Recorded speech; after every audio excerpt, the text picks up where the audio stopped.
वापस आ गए।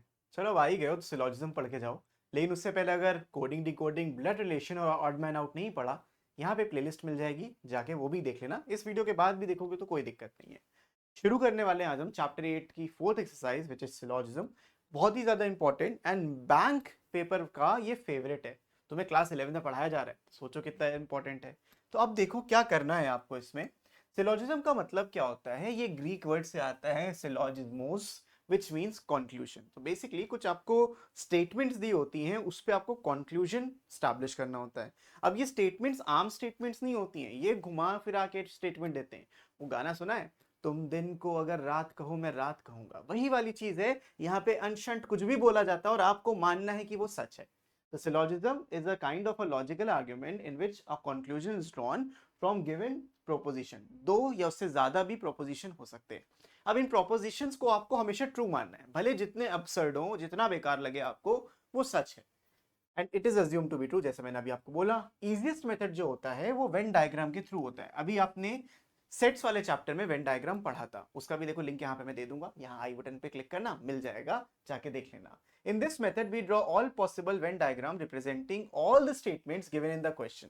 If the conclusion can be deduced from all possible Venn diagram, true वरना false. कहने का मतलब यहाँ पे ये है कि जो आपने प्रोपोजिशन आपको दिए होंगे उससे वेन डायग्राम बनाना है। वेन डायग्राम देख के कंक्लूजन को देखना है कि कौन सा मैच कर रहा है। मैच कर रहा है तो ठीक है, नहीं करेगा तो मैच नहीं करता, वो फॉल्स हो जाएगा। अब सिलोजिज्म के जो वेन डायग्राम होते हैं वो कैसे दिखते हैं उनको हम समझते हैं।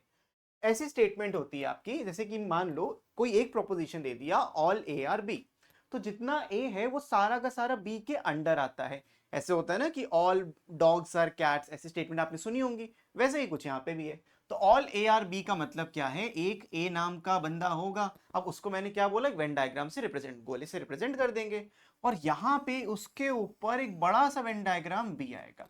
तो जितना भी ए था वो बी के अंदर लाई करता है। तो ऑल ए आर बी का सिर्फ इतना ही मतलब होता है। तो A is a subset of B but converse में नॉट बी ट्रू। इससे आप ये नहीं बोलोगे कि जो बी है वो ए का भी सबसेट है, ये अलग चीज है। ठीक है, तो एक सर्कल दूसरे सर्कल के कंप्लीटली अंदर होगा, इस तरीके से जैसे हम सबसेट्स बनाते थे। अब आगे देखिए आप, सम ए आर बी और सम ए आर नॉट बी। कुछ ए बी है, कुछ ए बी नहीं है, इन दोनों का मीनिंग एक ही वेन डायग्राम से आप स्टैब्लिश कर सकते हो।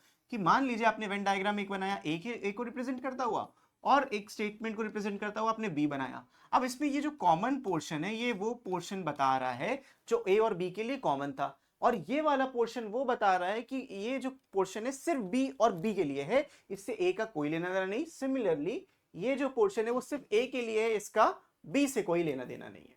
तो ये होता है ए और बी एक दूसरे को इंटरसेक्ट करते हैं, तो इससे हम सम ए आर बी भी बोल सकते हैं और सम ए आर नॉट बी भी बोल सकते हैं। तो दोनों ही चीज यहाँ पे चल जाती है। अब आते हैं आगे बेटा, नेक्स्ट है नो ए आर बी और नो बी आर ए। इसमें क्या मतलब होता है कि जो ए और बी का जो सेट होगा वो डिसजॉइंट होगा। डिसजॉइंट का मतलब कोई भी कॉमन चीज होगी ही नहीं।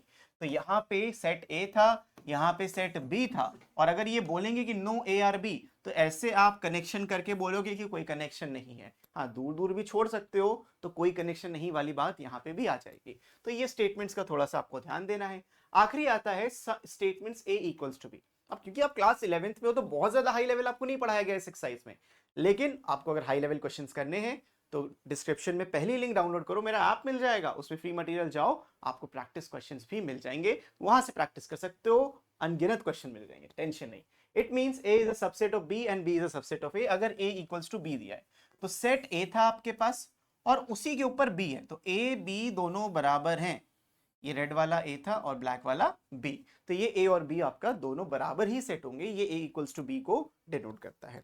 अब इसके बेसिस पे हम करेंगे क्वेश्चंस। एक्सरसाइज 8.4, आपको हर क्वेश्चन इसी तरीके से दिखेगा कि दो स्टेटमेंट्स दी होंगी जो आपको अज्यूम करना है कि ट्रू है, और दो कंक्लूजन दिए होंगे जिसको आपको डिराइव करना है उन स्टेटमेंट से। और स्टेटमेंट्स देख के करना मुश्किल होता है, लेकिन वेन डायग्राम करके बहुत आसान होता है। तो चलिए शुरू करते हैं। आपको बस मेरे साथ साथ ध्यान से देखना है, नोट बाद में कर लेना, या नोट करने के लिए भी क्या करना है, आप डाउनलोड करो फ्री मटेरियल्स में जाके, पूरा पूरा पीडीएफ आपको वहां पे मिल जाएगा। अब देखो मिला है यहाँ पे ऑल पेन्स आर पेंसिल। पहले एक बार रीड कर लो, in the following question which of the two conclusion is or are true on the basis of the given statement. तो इन दोनों में से कोई एक ट्रू होगा, हो सकता है दोनों ट्रू हो सकता है दोनों में से दोनों ही फॉल्स हो। तो कौन सा ट्रू है कौन सा फॉल्स है बस इतना ही बताना है, लेकिन उसके लिए आपको सिर्फ स्टेटमेंट्स का वेन डायग्राम बनाना है। ये बच्चे गलती बहुत करते हैं कि कंक्लूजन का भी वेन डायग्राम बनाने लगते हैं, वो गलती आपको नहीं करनी, आपको सिर्फ और सिर्फ स्टेटमेंट्स का वेन डायग्राम बनाना है। तो पहली स्टेटमेंट ये कह रही है कि ऑल पेन्स आर पेंसिल्स, भाई टाइप 1 रिमेंबर, जो एक गोला दूसरे गोले के अंदर था। तो ऑल पेन्स आर पेंसिल, जितने भी आपके पेन्स होंगे वो एक वेन डायग्राम के अंदर आएंगे जिसका नाम पेंसिल था। तो ए और बी की जगह इन्होंने क्या कर दिया, पेन्स और पेंसिल कर दिया। फिर दिया है सम बुक्स आर पेन्स, कुछ बुक्स ऐसी हैं जो पेन्स हैं। अब इसमें ध्यान रखने वाली बात ये है कि ये सिर्फ बुक्स और पेन्स के बीच की बात कर रहा है, पेंसिल की इसने कोई बात नहीं करी। तो आपको जबरदस्ती कोई रिलेशन स्टैब्लिश नहीं करना, बन जाए तो ठीक, ना बने तो ठीक, लेकिन जबरदस्ती नहीं बनाना। हमें सिर्फ बुक्स और पेन्स पे रहना है, तो पेंसिल का कोई लेना देना नहीं था। तो बुक्स और पेन्स के लिए आप ऐसे बोल सकते हो कि कुछ बुक्स पेन्स भी थी, इसीलिए मैंने उसको थोड़ा सा राइट में खिसका दिया ताकि आपको दिखे। अब ये करने की बाद भी मुझे दिख रहा है कि बुक्स पेंसिल और पेन इस जगह पे ओवरलैप कर रहे हैं, जैसे वेन डायग्राम में सीखा था। अब स्टेटमेंट कंक्लूजंस पढ़ते हैं। सम पेंसिल्स आर बुक्स, क्या कुछ पेंसिल बुक है, पेंसिल का सेट ये है और बुक्स का ये है। क्या कुछ कॉमन रीजन है, बिल्कुल ये देखो है ना कॉमन रीजन। तो ये वाला जो कंक्लूजन होगा वो ट्रू हो जाएगा। फिर सम पेंसिल्स आर पेन, क्या कुछ पेंसिल पेन भी हैं, ऑब्वियसली सारे के सारे पेन पेंसिल का पार्ट थे, तो कुछ पेंसिल जो जिसमें ये ओवरलैप कर रहा है वो कॉमन पोर्शन होगा पेन्स और पेंसिल का। तो सम पेंसिल्स आर पेन बोलना एकदम सही बात है। तो इस केस में दोनों ही कंक्लूजन आपके सही थे, ट्रू थे, है ना आसान। अब अगर ये क्लियर हो गया तो अब करो वीडियो को पॉज और इस क्वेश्चन को खुद सॉल्व करो, देन सॉल्यूशन देखना। कर लिया तो भाई देख लो। सम कैट्स आर पेट्स, कुछ कैट्स ऐसी होती हैं जो पेट्स होती हैं। आपको पूरा कैट्स पेट्स लिखने की जरूरत नहीं है, आप उनका फर्स्ट लेटर यूज कर सकते हो। No pet is a lion, pet और लायन में कोई रिलेशन नहीं है, पेट और लायन में कोई रिलेशन नहीं होगा। No lion is a cat. अब मजेदार बात आई, no pet is a lion बोला तो ये वेन डायग्राम हमने इधर बनाया जो कि सही भी था। तो पेट में और लायन में कोई कॉमन फंक्शनैलिटी है ही नहीं, लेकिन कभी भी आपके कंक्लूजन में ये वर्ड आ जाए, नो, नेवर, नॉट, ये सारे वर्ड्स क्या कहते हैं, आपके दुश्मन होते हैं। आप चाहोगे कि ऐसी स्टेटमेंट ऐसे कंक्लूजन्स को मैं खुद फॉल्स प्रूफ करने की कोशिश करूं, आपके मन में भी यही भावना आनी चाहिए कि मुझे फॉल्स प्रूफ करना है ऐसे कंक्लूजन को। तो कैसे फॉल्स प्रूफ करेंगे समझो।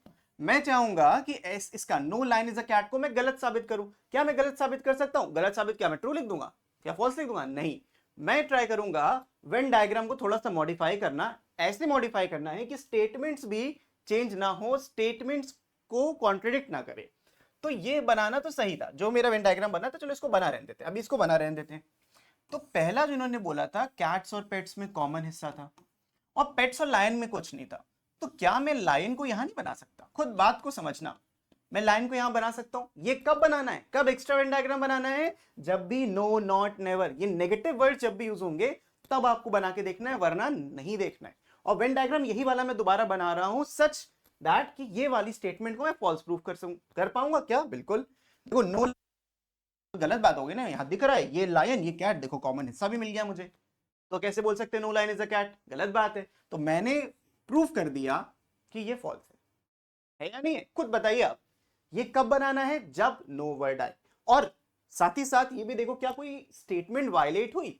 सम कैट्स आर पेट्स अभी भी हैं, no pet is a lion अभी भी नहीं है, कोई लायन पेट के साथ कॉमन नहीं है। बात समझ में आई अच्छे से? तो ये वाली स्टेटमेंट इसलिए फॉल्स हो गई। अब नीचे देखो, no pet is a cat, no pet is a cat में क्या करेंगे? बड़ा इंटरेस्टिंग, इन देख रहे हैं ना, ये पेट और कैट तो सेम था, ये तो गलत बोल रहे हो ना तुम। No pet is a cat बोलना पाप है, यहां पे क्या है? फॉल्स है। तो यहां पे फॉल्स आपको लिखना है और आगे बढ़ जाना है अगले क्वेश्चन की तरफ। क्वेश्चन नंबर 3 में बोला है ऑल फ्रूट्स आर ऑरेंजेस, जितने भी फ्रूट्स थे वो सारे के सारे ऑरेंजेस हैं, not the other way round. All fruits are part of oranges, all oranges are onion. अब क्योंकि दो बार ओ वाले वर्ड आ रहे हैं तो मैं इधर ऑरेंजेस और इसके ऊपर एक बड़ा सा सेट बना के अनियंस लिख देता हूं। ठीक है, सारे के सारे ऑरेंजेस अनियन के अंदर आ गए। तो सम अनियंस आर ऑरेंजेस, बिल्कुल ये जो कॉमन पोर्शन है अंदर की तरफ ये कॉमन है दोनों के लिए, तो ये ट्रू हो गया। सम फ्रूट्स आर अनियंस, कुछ फ्रूट्स ऐसे जो अनियंस है, बिल्कुल अनियन तो सुपर सेट है तो फ्रूट्स उसके अंदर तो आएगा ही ना। तो सम फ्रूट्स आर अनियंस बोलना भी ट्रू था, तो दोनों ही स्टेटमेंट्स यहाँ पे ट्रू थी। अब धीमे धीमे समझ में आने लगा होगा, नहीं आया तो इसको देखो एक बार। नेक्स्ट क्वेश्चन है सम रेजर्स आर ब्रशेस। अब रेजर्स की स्पेलिंग इन्होंने पता नहीं क्यों ऐसे लिखी है, बट जो भी है हमें क्या करना, सम रेजर्स आर ब्रशेस, तो कुछ रेजर्स ब्रशेस भी हैं। Some brushes are not combs, मैंने क्या बताया था, some brushes are combs and some brushes are not combs का मतलब ये है कि कुछ ब्रश ऐसे होंगे जो कोम नहीं होंगे, लेकिन कुछ ब्रश ऐसे भी हो सकते हैं जो कोम हो, तो ये वाला डायग्राम बनेगा। सम ब्रशेस आर रेजर्स, वो तो यहां से हम देख के बता ही सकते हैं, this is true. Some combs are razors, क्या इसमें कोई कॉमन हिस्सा है क्या? आपको जबरदस्ती प्रूव नहीं करना, क्योंकि यहाँ पे नो नहीं था, नो होता तो मैं उसको फॉल्स प्रूव करने की कोशिश करता, लेकिन सामने दिख रहा है ना सम कॉम्बो कॉम्स आर रेजर्स, क्या ऐसा कुछ है क्या इन दोनों में कोई कॉमन रिलेशनशिप है? नहीं है। हो सकता है, नहीं सोचेंगे, क्या है उसको सोचो, जो दिख रहा है बस उसको सोचो, तो ये फॉल्स हो जाएगा। तो पहला ट्रू एंड दूसरा false. I hope this is clear. Let's move on to the next question which is question number 5। All buckets are tubs, जितनी भी बकेट्स हैं सारी की सारी टब्स के अंदर आती हैं। ऑल बकेट्स आर टब्स हो गया, and all mugs are tubs, जितने भी मग्स हैं वो भी टब्स के अंदर आते हैं। तो मग्स मैंने यहां बनाया, मैंने मग्स और बकेट्स में कोई भी ओवरलैपिंग नहीं करी, क्योंकि पता नहीं है, दिया ही नहीं है, तो जब दिया नहीं है आपको लेना भी नहीं है, समझे? अब देखो सम बकेट्स आर मग्स, क्या बकेट्स मग्स हो सकते हैं? हो सकते हैं बिल्कुल, लेकिन क्या कंफर्म हो इस बात का? बिल्कुल नहीं, मुझे को मेरा तो ऐसे बन रहा है, हो सकते हैं वो भी मैं नहीं बना रहा हूं, तो ये आपका बन रहा है, तो this some buckets are mugs बोलना ये आपका फॉल्स हो जाएगा। सम टब्स आर मग्स बोलना क्या सही है? कुछ टब्स मग्स भी हैं, ये बोलना आपके लिए बिल्कुल सही है। So this statement is true. I hope this is clear as well. ठीक, तो ये भी हो गया, तो आपका यहां पे आ जाएगा true. Let's move on to the next question which is question number 6। यहां है all rectangles are quadrilaterals. Commonly known fact से अलाइन करे ना करे फर्क नहीं पड़ता, आपको अपनी जनरल नॉलेज इसके लिए, इन टाइप के क्वेश्चंस के लिए साइड में रखनी है, एकदम साइड में, ठीक है? ऑल रेक्टेंगल्स आर क्वाड्रिलेटरल्स, तो एक रेक्टेंगल्स का सेट था और ये सारे के सारे रेक्टेंगल्स क्वाड्रिलेटरल्स के अंदर आते हैं। No quadrilateral is a triangle, quadrilateral और ट्राइंगल में कोई भी कॉमन पोर्शन नहीं होगा, इन्होंने स्टैब्लिश कर दिया। ऑल क्वाड्रिलेटरल्स आर रेक्टेंगल्स, क्या इसका बोलना ये सही है? बिल्कुल नहीं, कुछ क्वाड्रिलेटरल रेक्टेंगल्स हैं, सारे के थोड़ी है, तो आप बोलोगे ये फॉल्स है। No triangle is a rectangle, क्या ये सच है? क्या हम श्योर हैं? क्या मैं इसको गलत प्रूफ कर सकता हूं? नहीं कर सकता, क्योंकि अगर मैं उल्टा स्टेटमेंट बनाऊंगा भी, सारे के सारे रेक्टेंगल ये क्वाड्रिलेटरल अपने दबा के रखा है, और अगर दबा के इसने रखा है तो ट्राइंगल से वैसे भी उससे दुश्मनी एंटी है, तो इसको अंदर रखा, बेटा तू बाहर मत जाना, बाहर गंदे लोग हैं, ट्राइंगल लोग हैं, तो ये बाहर जाएगा नहीं, जा ही नहीं सकता, क्वाड्रिलेटरल ने छुपा के रखा है और क्वाड्रिलेटरल और ट्राइंगल की एंटी चल रही है, तो क्या होगा? दोनों में कुछ कॉमन ही नहीं होगा। तो मैं श्योर हूं कि no triangle is a rectangle, confirm सही बात है, 100% सही बात है, तो मैं यहां पे क्या लिख दूंगा? ट्रू लिख दूंगा। क्लियर? अब बढ़ते हैं आखिरी क्वेश्चन की तरफ। ये वाला क्वेश्चन है, यहां दिया है सम शीप्स आर गोट्स, कुछ शीप्स ऐसी हैं, बकरी गोट को कहते हैं, शीप्स को कहते हैं। सम शीप्स आर गोट्स, पता है आपको? जरूर कमेंट में बताना, हिंदी इंग्लिश ट्रांसलेशन थोड़ा बहुत तो आना चाहिए। सम शीप्स आर गोट्स, तो यहाँ पे बकरी किसको कहते हैं? बता दो यार, गोट्स को ही कहते हैं बकरी, और किसको बोलेंगे? शीप को क्या कहते हैं? भेड़ कहते हैं। तो some sheeps are goats, all animals are sheeps, सारे के सारे एनिमल्स शीप्स हैं। रिमेंबर, गलती क्या करते बच्चे, ऐसे बना देते, लो भाई एनिमल होता भी चाहिए, शीप एनिमल के अंदर आता है, बट नहीं, सवाल में बोला गया है कि एनिमल शीप के अंदर होंगे। All animals are sheep, sheep बड़ा सेट है, एनिमल छोटा सेट है। मैंने बोला ना कॉमनली नोन फैक्ट्स को कोने में रखना, तो ये बनेगा कुछ ऐसा स्टेटमेंट से। सम एनिमल्स आर गोट्स, क्या एनिमल गोट में कुछ कॉमन पोर्शन है? नहीं है, क्योंकि आप जबरदस्ती नहीं स्टैब्लिश करोगे। शीप और गोट का था अलग बनाया, एनिमल और शीप का था अलग बनाया, लेकिन मैंने जबरदस्ती एनिमल को गोट में नहीं घुसाया, वो गलत हो जाता।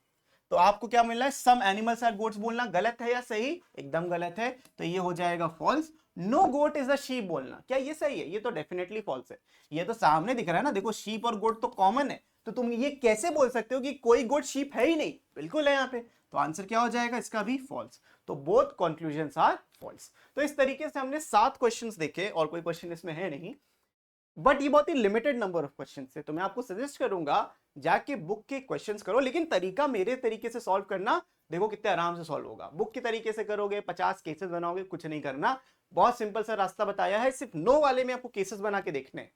तो एक बार दोबारा से इसको देखना, तब भी समझना है तो एक और डिटेल्ड वीडियो बना दिया जाएगा 50-60 क्वेश्चंस के साथ, लेकिन तब तक के लिए keep practising, keep learning, take care and bye bye.